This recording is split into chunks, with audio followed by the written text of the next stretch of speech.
Hi everybody, it's Professor T. These are questions from the IELTS speaking tests that have been asked in 2017.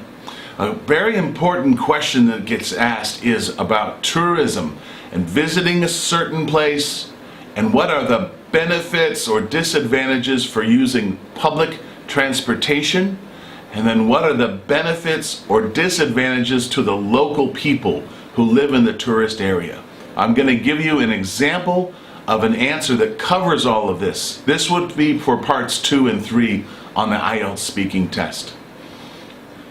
So you asked about visiting a tourist area. For me, I like to go to the seaside because I love to go swimming, I like to go fishing, I love to eat seafood, and it's very relaxing to be by the seashore with my friends and family. When I go to a tourist area like that, I do use a public transportation. I know how much I'm going to pay, and I know when the bus or the metro or other transportation is going to leave, and I know I'll get to the place at a certain time. It helps me organize my day so it's most efficient, and I don't have to worry about driving. The benefits for people going to a tourist area is more employment for the people who rent out the hotel rooms or houses, the people who make and serve the food, the people who help with tours. For every tourist place, during the busiest seasons, you can have more pollution from visitors. You can have more traffic and also a lot more noise in that location. But there are benefits and disadvantages for going to all these places. But we love doing it because we do get some relaxation or we learn something from the place that we go. So overall, I think it's a good thing to do as long as you can do it in a way that's environmentally conscious.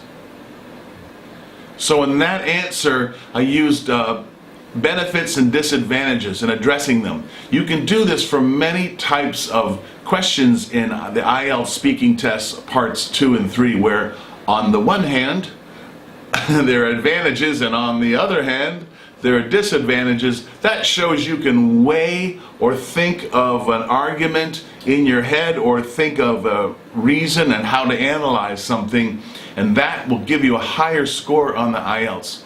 Remember that many people who go into the IELTS are very nervous. They're sweating, it's hot, and it's very unnatural to sit in front of a stranger and be asked a lot of very technical questions under a severe time limit. So if you can prepare for the IELTS speaking test parts 2 and 3, especially by thinking on the one hand or on the other.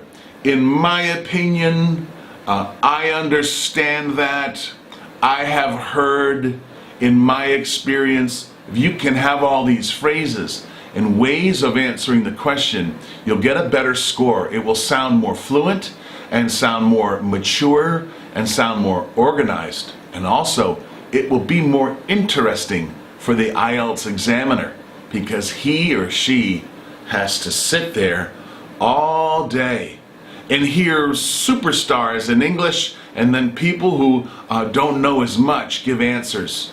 If you go in and give a great answer like that, that's organized, you'll make that person so happy. They'll have to give you a higher band score, and then you can go and be successful at school or at work or living outside of your home country. So good luck and study hard, and remember, always tell a great story.